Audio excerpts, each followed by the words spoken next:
Je m'appelle Ashley Hansen. Je suis une femme au foyer de 32 ans. Mon mari Sean, qui a 38 ans, est un fils à maman et est violent verbalement.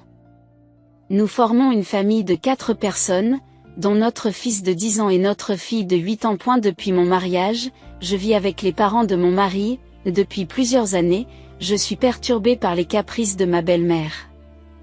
Lorsque j'en parle à mon mari, il se contente de me dire « Écoute ce que dit ma mère. » Et elle semble que ma belle-mère me considère comme une esclave qu'elle peut utiliser librement.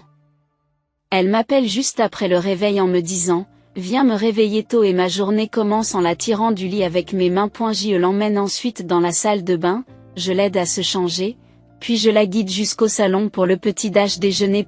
Ma belle-mère est handicapée physique et a besoin de mon aide pour se déplacer.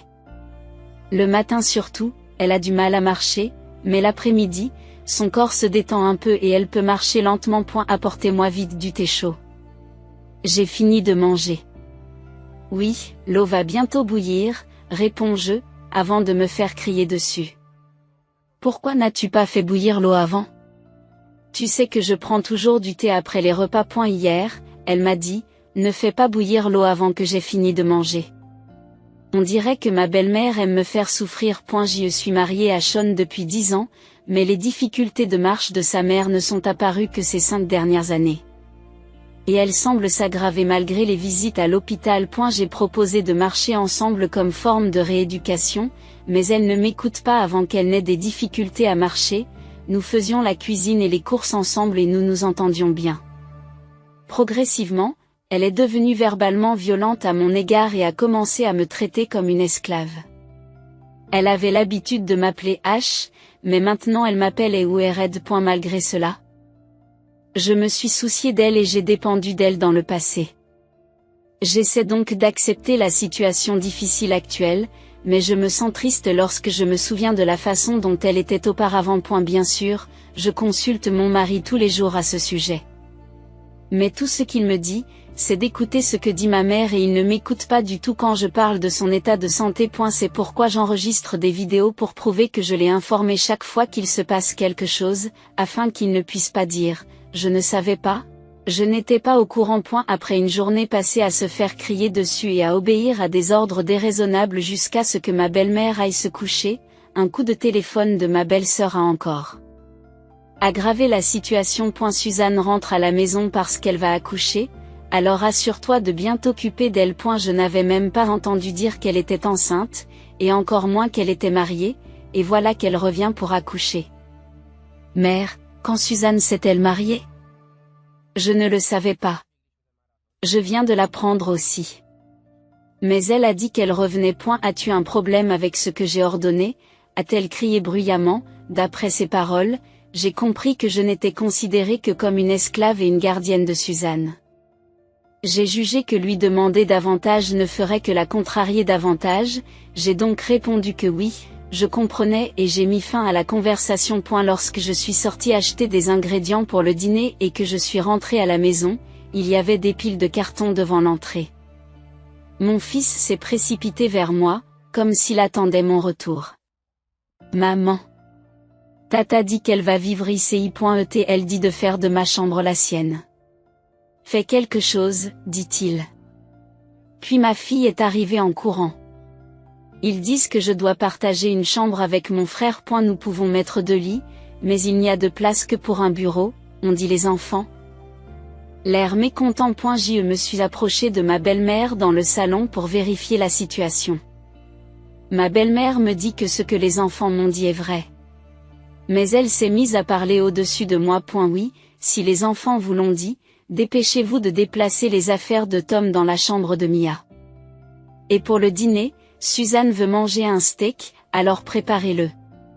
C'est ça. J'ai entendu que Suzanne venait, mais je ne savais pas pour les chambres des enfants ni que le dîner serait un steak tout d'un coup. Puis Suzanne s'est mise à me crier dessus. Hey, Ashley. Tu n'es pas en position de te plaindre à maman. Tu n'es qu'un parasite. Pourquoi agis-tu de façon si hautaine? Tu devrais simplement écouter ce que dit maman et prendre soin d'elle, dit-elle en croisant les bras et en me lançant un regard noir. Les enfants ont été effrayés par le comportement de Suzanne et se sont cachés derrière moi. Pour les protéger, j'ai dit que j'allais en discuter avec mon mari et je les ai emmenés dans leur chambre. Une fois arrivés dans la chambre, les enfants ont dit, « Quand est-ce que cette tante va rentrer ? Elle est vraiment en colère et effrayante. » Pendant que je préparais le dîner, les enfants étaient visiblement anxieux et ne voulaient pas rester seuls, restant près de moi. Et ne pouvant attendre que mon mari termine son travail, je l'ai appelé. « Sais-tu que Suzanne revient ici pour accoucher aujourd'hui ? » J'ai demandé, et il a été surpris, n'en ayant pas entendu parler non plus. Après avoir expliqué la situation et parlé des enfants, il m'a dit, « Maman m'a dit de vider une des chambres des enfants, n'est-ce pas ? Il n'y a pas de problème. Et si vous devez préparer un steak pour le dîner, parce que Suzanne le veut, obéissez à maman. C'est normal que Suzanne soit en colère, et tu devrais l'expliquer toi-même aux enfants. Mais il est impossible de faire tenir 2 lits et un bureau dans une petite chambre. Que devons-nous faire ? Ce n'est pas mon problème. Débrouille-toi tout seul. Répond mon mari, me laissant sans espoir. Voyant mon état, mon fils m'a dit, « Maman, ce n'est pas grave. Nous devons juste l'endurer, » et ma fille m'a également encouragée. Nous pouvons endurer cela jusqu'au départ de Tata, c'est bon. En effet, il s'agit juste d'endurer jusqu'à ce que Suzanne accouche. Ce n'est pas comme si nous devions endurer pour toujours, comme les enfants me l'ont appris, ce qui me réchauffe le cœur. C'est vrai, nous devons juste endurer jusqu'à ce que Tata parte. Mais après cela, je vous promets de remettre la pièce dans l'état où elle était. Je suis désolée de vous avoir fait endurer, me suis-je excusée, et les enfants, qui avaient l'air anxieux jusqu'à présent, ont souri et m'ont dit, « Dépêche-toi de préparer le dîner avant que Tati ne se mette en colère. » Je suis alors allée à la cuisine, j'ai sorti la viande du congélateur et j'ai commencé à préparer le steak. Peu de temps après, mon mari est rentré à la maison de bonne humeur. Il tenait dans sa main une boîte de gâteaux. À l'approche de l'heure du dîner, les enfants sont sortis de leur chambre et ont été ravis de voir la boîte de gâteaux. J'ai pensé que mon mari avait acheté le gâteau pour s'excuser d'avoir dérangé les enfants, et je leur ai dit que nous mangerions le gâteau après le dîner. Mais je me trompais. Ce gâteau est pour Suzanne et maman, dit mon mari sans embâche. Mais pourquoi n'en as-tu pas acheté un pour les enfants aussi ? Ne pose pas de questions aussi évidentes. Je l'ai acheté parce que tu as fait en sorte que maman et Suzanne se sentaient mal. Et ma fille a éclaté en sanglots en disant, « Nous n'avons rien fait de mal », mais mon mari l'a ignoré et a tendu le gâteau à sa sœur. Tout en tenant ma fille en larmes, j'ai essayé de changer de sujet. « Suzanne, je te félicite pour ta grossesse. Quand le bébé doit-il naître ? Ai-je demandé. Suzanne a répondu en riant. « Ah. Merci. Je crois que c'est en octobre. » J'ai été stupéfaite de réaliser qu'elle n'était enceinte que de 3 mois et qu'elle prévoyait déjà d'accoucher à la maison avec l'intention de rester ici pendant toute la durée de l'accouchement. Pas étonnant que son ventre n'apparaisse pas du tout. Et ma belle-mère m'a ensuite demandé, « Alors, quand te maries-tu ? Comment est ton partenaire ?» Suzanne a soudain paniqué et a répondu, « Oh, mon partenaire. Oui, il est président d'une entreprise et il est très occupé en ce moment, alors il ne peut pas venir. Mais il s'inquiète pour ma santé et pense qu'il est plus sûr pour moi d'être chez mes parents. Je me suis dit que Suzanne mentait.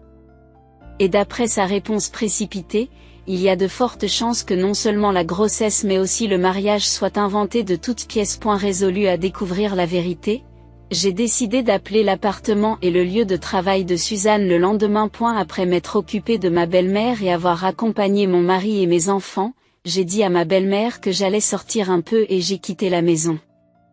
Mon premier arrêt a été l'appartement où vivait Suzanne. Par chance, le concierge travaillait devant la chambre de Suzanne, je l'ai donc abordé. Savez-vous si une personne nommée Suzanne Hansen a vécu dans cette chambre ? Demandai-je. Le concierge m'a répondu, « Êtes-vous une connaissance de Madame Hansen ? » Oui, je n'ai pas réussi à la contacter, alors je suis venu prendre de ses nouvelles. J'ai répondu et il a semblé me croire. En fait, je n'ai pas non plus réussi à contacter Madame Hansen. Elle a 6 mois de retard dans le paiement de son loyer et je craignais qu'elle ne se soit effondrée à l'intérieur, alors j'étais sur le point de déverrouiller la porte, m'a-t-il dit, me demandant de vérifier avec lui. J'ai accepté sans hésiter. En recevant la clé des mains du concierge visiblement nerveux, j'ai dit, ce serait terrible si elle s'était effondrée. Je vais rentrer en premier. Suivez-moi et ouvrez la porte. L'entrée était encombrée d'enveloppes et de cartes postales portant la mention avis urgent. Je suis entré en premier et j'ai appelé Suzanne à haute voix. Suzanne, es-tu là? Alors que je m'avançais à l'intérieur, un homme assis sur le canapé, surpris par notre entrée inattendue, s'exclama. Qui êtes-vous? J'appelle la police et il prend son smartphone. Le concierge explique, je suis le concierge de cet immeuble. Nous n'avons pas réussi à joindre Madame Hansen, alors nous sommes entrés dans la chambre par inquiétude. Nous avons pensé qu'elle avait pu s'effondrer ici. Il a ensuite insisté. Cet appartement est réservé aux personnes seules. Mais qui êtes-vous? Nous pourrions être amenés à appeler la police. L'homme, troublé, s'est rapidement assis et s'est présenté. Je m'appelle Nick. Je sors avec Madame Hansen. Nick a expliqué que Suzanne lui avait dit d'attendre ici jusqu'à ce que moi et les enfants déménagions, car son frère avait l'intention de divorcer. Suzanne complotait pour que mon mari divorce et nous chasse, les enfants et moi, de notre maison. Choqué par cette révélation, je me suis efforcé de contenir ma voix et de me calmer. Je suis une connaissance de Suzanne. J'étais inquiète parce que je n'arrivais pas à la joindre. J'ai appris qu'elle était enceinte de ton enfant. Nick répondit d'un air surpris, enceinte. Et elle avait une liaison avec Suzanne bien qu'ils soient mariés, et son divorce avait été provoqué lorsque son ex-femme avait découvert la liaison. Nick, candidat au poste de président de la société de son beau-père, a vu sa position sur le marché du travail menacée par le divorce et a été contraint de démissionner. Ayant tout perdu, Nick a fini par compter sur l'hospitalité de Suzanne. Elle mentionne qu'il a un fils de son précédent mariage et n'a pas l'intention d'avoir un autre enfant avec Suzanne. Il considère que le divorce a causé du tort à son fils. Alors qu'il cohabitait avec Suzanne. Il ne cessait de penser à son ancienne famille et regrettait ses actes en versant des larmes. Je me suis demandé pourquoi il partageait des informations aussi personnelles avec des étrangers comme nous. Il m'a révélé qu'il était troublé depuis longtemps et qu'il voulait se confier à quelqu'un. Le concierge lui a demandé pourquoi il restait indéfiniment avec Madame Hansen et lui a fait remarquer qu'il risquait de lui manquer de respect, lui suggérant de reconsidérer sa relation avec son ancienne famille. Après réflexion, Nick se résout à passer un coup de fil, apparemment à son ex-femme. Il s'est excusé pour ses erreurs et a promis de vivre de manière à ce qu'elle et son fils soient fiers de lui, en lui demandant de lui donner une chance de prouver qu'il a changé. Après avoir mis fin à l'appel, il s'est excusé auprès de nous pour son comportement passé et a décidé de prendre un nouveau départ, en vivant de manière indépendante et en s'efforçant d'être un père dont son fils n'aurait pas honte. Enfin, il nous a remercié de l'avoir aidé à y voir plus clair, a mis ses affaires dans un sac et a quitté la pièce. Après son départ, le concierge a regretté de ne pas avoir demandé à Nick de contacter Suzanne pour lui. Qui est le garant de Madame Hansen pour le contrat de location? Demandai-je. J'ai suggéré de contacter le garant et je suis rentré chez moi. À mon arrivée, Suzanne pleurait et ma belle-mère la réconfortait. J'ai fait semblant de ne rien savoir et je suis allé me changer dans la chambre. Suzanne est entrée dans ma chambre sans frapper. Pouvez-vous contacter mon partenaire avec votre téléphone portable? Le mien a été bloqué et il rejette mon appel, dit Suzanne. Mais j'ai refusé de contacter un inconnu en utilisant mon compte. Cet incident a conduit Suzanne à nourrir de la rancœur à mon égard. À un moment où ma belle-mère a appelé Suzanne dans le salon, Suzanne m'a jeté un regard noir, a claqué la langue et s'est dirigée vers le salon. Sean m'a dit qu'il avait reçu un appel du concierge de votre appartement. Ma belle-mère interrogeait Suzanne. Suzanne. C'est vrai que tu n'as pas payé ton loyer, et qu'un homme vivait dans votre maison, est-ce votre petit ami? Soudain, Suzanne a éclaté de colère, oui. Je suis revenu ici avec l'intention de commencer une vie de couple avec lui. Mais il veut retourner dans sa famille d'origine, alors il est parti pour recommencer seul après avoir crié. Elle s'est remise à pleurer. Les mots de Suzanne me parviennent alors que je me dirige vers le salon après m'être changé. Je n'arrivais pas à le contacter. J'ai donc demandé de l'aide à Ashley, mais elle a refusé. Elle est juste méchante, elle fait en sorte que nous ne puissions pas nous contacter, s'emporte-t-elle en dirigeant sa colère vers moi. Comment ose-t-elle ne pas écouter ma demande, c'est un parasite, s'exclama-t-elle puérilement, et j'espérais faiblement que ma belle-mère réprimanderait Suzanne pour ses paroles. C'est ce que je pensais aussi. Cette femme, bien qu'elle soit une étrangère, ne comprend pas sa place en tant que belle-fille. Elle est trop impudente. Ma belle-mère a trahi ce léger espoir. Suzanne, tu vas vivre ici avec lui, n'est-ce pas? Alors cette belle-fille et ses enfants devront partir, a-t-elle dit. J'avais passé tellement de temps à satisfaire les souhaits de ma belle-mère au détriment de ceux de mes enfants. J'ai enduré tous les sarcasmes et les insultes, espérant retrouver les moments agréables que je partageais autrefois avec elle. Mais j'ai réalisé que ces jours ne reviendraient jamais. J'ai été profondément déçu. Lorsque je suis entré dans le salon, les attaques de ma belle-mère et de Suzanne ont commencé. Vous. J'ai entendu dire que vous aviez osé refuser la demande de Suzanne. Je ne vous l'ai pas dit? Vous êtes des parasites, et vous n'avez pas le droit de refuser. Parce que vous n'êtes pas parti. Il en a eu marre et il est parti. Je me suis souvenu de mon interaction avec Nick dans mon cœur. La raison pour laquelle son petit ami est parti est que sa famille d'origine était importante pour lui, n'est-ce pas? Il a préféré sa famille d'origine à Suzanne. Ce n'est donc pas ma faute. J'ai provoqué Suzanne délibérément. Je savais que la provoquer la rendrait encore plus agressive. Il était clair qu'elle continuerait à se faire traiter de parasite et à faire en sorte que mes enfants se sentent indésirables. J'ai décidé de couper les ponts avec cette famille. Tu devrais l'appeler et lui dire que Suzanne pleure ou qu'il faut revenir la voir, s'il te plaît. Suzanne a suggéré de façon puérile, pensant à des moyens naïfs pour ramener son amant, atteignant finalement ma limite avec ses pensées puériles et l'accord de ma belle mère. Si c'est ce que vous dites, alors faisons-le. S'il vous plaît, donnez-moi son numéro de téléphone. Ensuite, j'ai appelé les numéros que Suzanne m'avait donnés sur haut-parleur. Lorsque Nick a répondu, j'ai transmis directement les paroles de Suzanne. Suzanne est très triste depuis que vous avez rompu. Elle pleure, alors s'il te plaît, reviens la voir. Nick a répondu, je ne sais pas qui vous êtes, mais j'ai rompu avec Suzanne. J'aime ma famille d'origine. Ce que j'ai eu avec Suzanne n'était qu'un moment d'égarement, et je ne ressens plus que du regret. En entendant cela, Suzanne est devenue folle et a attrapé le téléphone pour commencer à parler. Nick, qu'en est-il de l'enfant que j'ai dans le ventre? Tu devrais prendre tes responsabilités et m'épouser, a demandé Suzanne. Suzanne, il n'y a pas si longtemps, je t'ai acheté des médicaments et des produits hygiéniques parce que tu avais de fortes douleurs menstruelles. De plus, je n'ai jamais eu ce genre de relation avec toi, après le choc de mon divorce. Lorsque Nick a répliqué à son argument. Suzanne est restée silencieuse. Nick s'est excusé.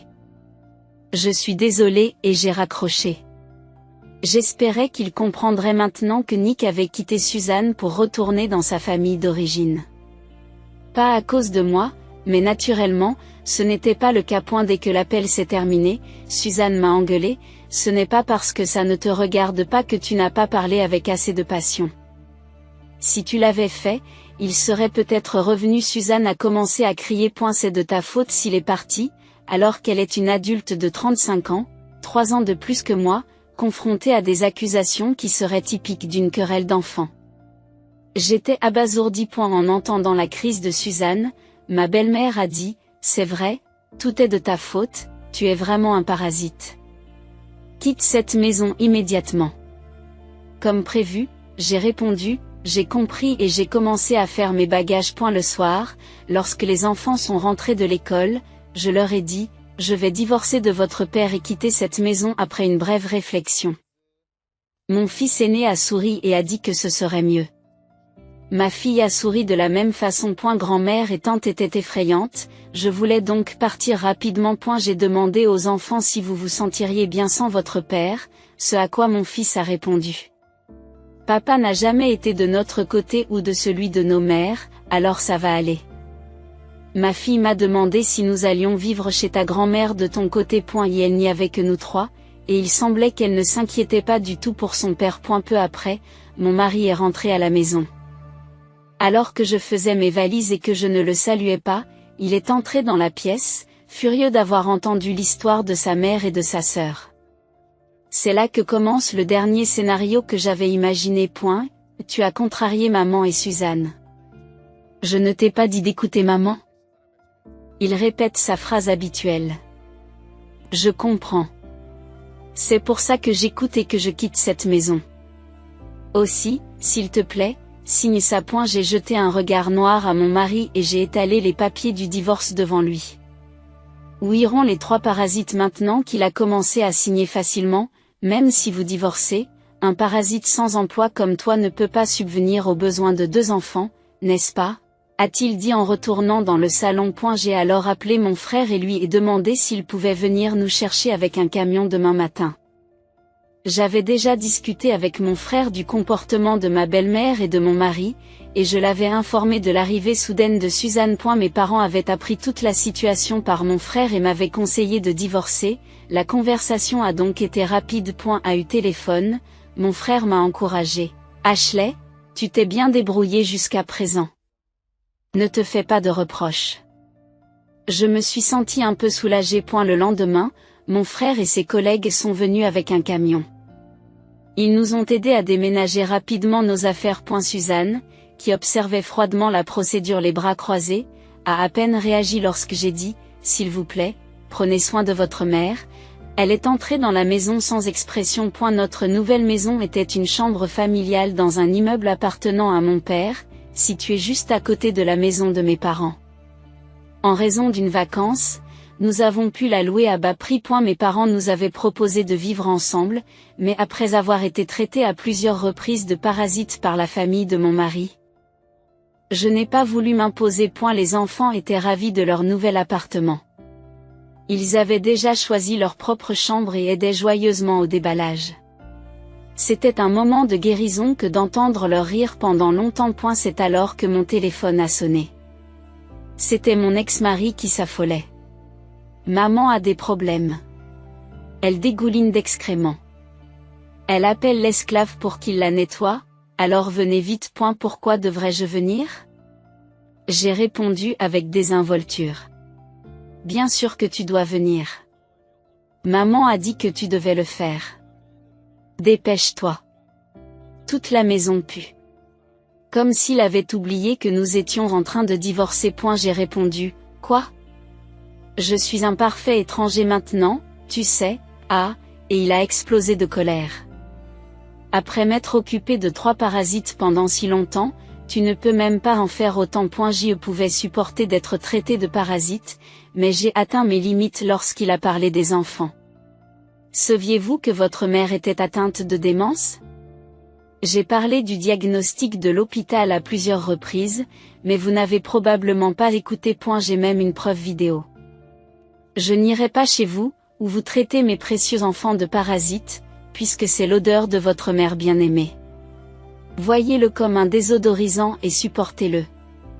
J'ai tout extériorisé dans la précipitation. Mon ex-mari a été stupéfait par le changement soudain de ma personnalité, habituellement calme et docile. Votre mère est classée comme nécessitant des soins de niveau 2, ce qui signifie qu'elle a besoin d'aide de l'éveil au sommeil. C'est dur, mais bonne chance. J'ai raccroché et bloqué son numéro. Suzanne a également appelé en criant de venir nettoyer immédiatement, mais j'ai raccroché en silence et bloqué son numéro également. 2 semaines plus tard, une lettre de mon ex-mari est arrivée chez mes parents, détaillant la situation tragique de sa famille. Depuis mon départ, ma belle-mère, faute d'avoir quelqu'un à intimider, a progressé dans sa démence. Suzanne était rentrée chez elle sous prétexte qu'elle était enceinte et qu'elle voulait accoucher à la maison pour vivre confortablement, mais mon ex lui reprochait l'absence d'une aide-soignante pour sa mère. Ils ont cherché un établissement de soins, mais n'ont trouvé que des établissements onéreux qu'ils ne pouvaient pas se permettre, alors ils ont continué à s'occuper de leur mère à la maison. Suzanne voulait retourner dans son ancien appartement, mais comme le garant, mon ex, n'avait pas payé le loyer en retard et avait résilié le bail, elle n'avait pas d'endroit où aller et n'avait pas d'autre choix que de s'installer dans un autre appartement. Elle n'avait nulle part où aller et devait continuer à s'occuper de ses proches. À contre-séure, mon ex et Suzanne se sont occupés de leur mère, se disputant constamment pour savoir qui devait s'occuper d'elle. Paradoxalement, si ma belle-mère oublie parfois qui sont mon ex et Suzanne, elle n'oublie jamais de m'appeler l'esclave. En me réveillant avec le soleil matinal qui entrait par la fenêtre, j'ai ressenti comme une bénédiction un nouveau départ dans la vie pour moi et les enfants. J'ai une licence de pharmacien et une expérience en milieu hospitalier, mais je travaille actuellement dans une pharmacie. Retourner dans la société après 10 ans est un défi, mais toute difficulté semble mineure comparée à la vie avec la famille de mon ex. Les enfants se sont rapidement fait des amis dans leur nouvelle école et apprécient leur routine quotidienne. Par-dessus tout, je suis reconnaissante que nous puissions passer nos journées à sourire en famille.